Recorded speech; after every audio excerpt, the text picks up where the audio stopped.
நல்ல குடும்பம், நல்ல பக்குவமான ஆட்கள், ஆனாலும் பிள்ளைகள் தவறான வழிக்கு போறாங்கன்றா அதுக்கு ஒரு முக்கியமான ஒரு காரணம் இருக்குது. அதுதான் தவறான சகவாசம் என்பதை நானும் நீங்கள் மறந்திருக்கிறோம். தவறான சகவாசம் இருக்குது, பேட் கம்பேனியன்ஷிப். இதன் மூலமாக சாலிஹான புள்ளேலும் கெட்ட வழிக்கு பேசிடுவாங்க. எனவே ஒவ்வொருத்தரும் நான் யார நண்பனாக எடுத்துக்கொள்றேன் என்றத சரியான முறையில பாக்குறது, புள்ளேலும் பார்க்கணும், உம்மா பாப்பாவும் பார்க்கணும். ஏன் மகண்ட நண்பர்கள் யாரு?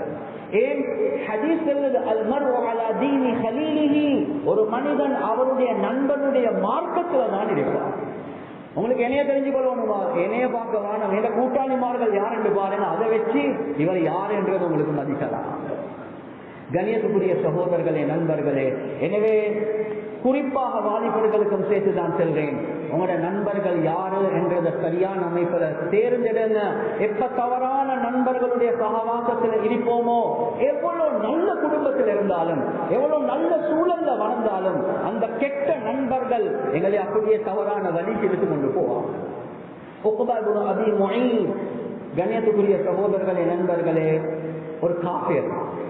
அந்த உக்பா இப்னு அபீ முஈத் ஒரு காஃபிர். அவருடைய ஒரு பழக்கம் ஒன்று இருந்துச்சு, பிரயாணம் போயிட்டு வந்த பிறகு விருந்து போடுவார். அந்த அமைப்புல விருந்த போட்டு ரசூலுல்லாஹி ஸல்லல்லாஹு அலைஹி வஸல்லம் அவர்களையும் அழைக்கிறாங்க சாப்பிடுறதுக்கு. ரசூலுல்லாஹ் வந்தாங்க, சொன்னாங்க நான் சாப்பிட மாட்டேன். ஏன்? நீங்க கலிமா சொன்னாதான் நான் சாப்பிடுவேன் என்பதாக சொன்னார். அவரும் சந்தோஷமாக கலிமாக சொல்றாரு, இஸ்லாத்துக்குள்ள வந்துட்டாரு. ரசூலுல்லாஹும் சந்தோஷமாக சாப்பிட்டாங்க. ரசூலுல்லாஹி ஸல்லல்லாஹு அலைஹி வஸல்லம் அவங்க போனதுக்கு பின்னால அவருடைய கூட்டாளி உபை இப்னு கலஃபுக்கு செய்தி போகுது, ஏந்த கூட்டாளி உக்பா இப்னு அபீ முஈத் திருந்தித்தான் இஸ்லாத்துக்குள்ள போனான் என்பதான். இதை கேள்விப்பட்டவுடனே ஓடிவாங்க. இந்த காலத்திலையும் அப்படிதான். என்ன, கொஞ்சம் திருந்தி பள்ளிக்கு போனார், தஸ்பீ எடுத்துட்டார், தொப்பிய போட்டார், ஜுப்பா போட்டார், அமல்கள்ல பக்குவமாகினார்டா கெஞ்சி பார்க்க, என்னடா சும்மா சூஃபி மாதிரி இருக்கிறாரு, பள்ளிக்கு எல்லாம் போறாரு, திக்ர் எல்லாம் செய்யறாரு, இவன் எப்படி சரி மறுவ முழுக்கட்டணும், இப்படிதான் பார்ப்பான். அதே மாதிரிதான் உக்பா இப்னு அபீ முஈத் வந்து, என்ன நீ இஸ்லாத்துக்குள்ள போனியாமே, மதம் மாறிட்டாயாமே, அவர் கேட்ட முறையிலே இவர் கொஞ்சம் வெட்கப்பட்டார். சொன்னாங்க, இல்ல இல்ல, அவர் தின்னாம இருந்தாரு, அவர் தின்றதுக்காக வேண்டி போய்க்கு இஸ்லாத்துக்குள்ள போனேன். அந்த நேரத்தில் சொன்னாங்க, இந்த பரப்பெல்லாம் எனக்கிட்ட வேவாது, நீ ஏண்ட கூட்டாளி என்றா நீ அந்த முஹம்மத் ஸல்லல்லாஹு அலைஹி வஸல்லம் அவருடைய முகத்துல போயிட்டு துப்பு, நஊது பில்லாஹ், அப்பதான் நீ ஏண்ட உண்மையான கூட்டாளி என்பதாக.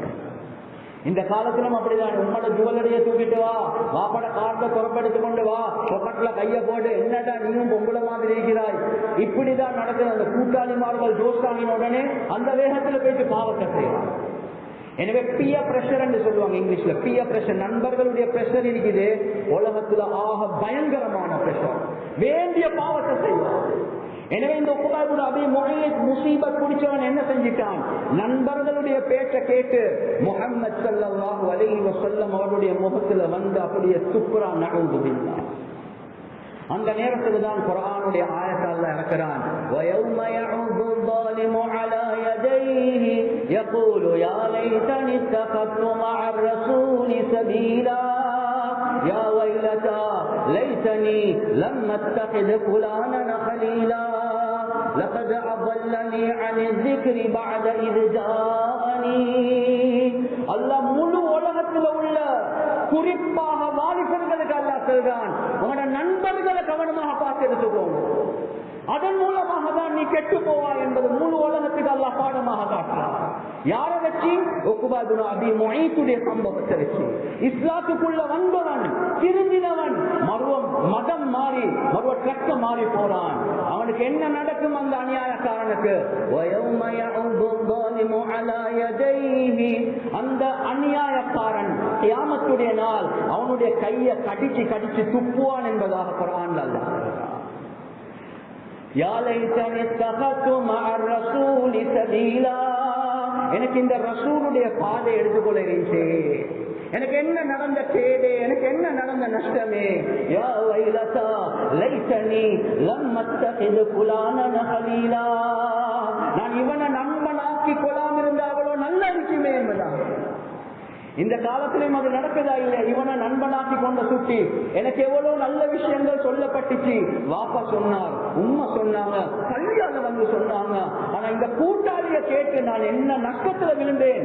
கியாமத்துடைய நாள்ல நடக்கக்கூடிய நஷ்டத்தை அல்லாஹ் குர்ஆன்ல சொல்லி காட்டுறான். அது சுட்டிதான் குர்ஆனுடைய ஒரு விசேஷமான ஆயத் நண்பர்களை பற்றி. ஹலீல் என்று சொன்னா நண்பன், ஹலீலுல்லா எல்லாத்துக்கும் தெரியும். அஹில்லா என்று சொன்னா அதோடைய பன்மை, ஃப்ரெண்ட்ஸ்.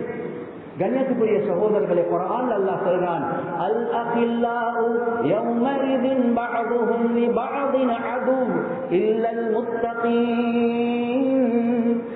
கியாமத்துடைய நாள் நண்பர்கள் ஒவ்வொரு நண்பருக்கும் அடுத்த நண்பர் ஒரு விரோதியாக அதுவாக மாறுவான் என்பதாக குர்ஆன் சொல்றான்.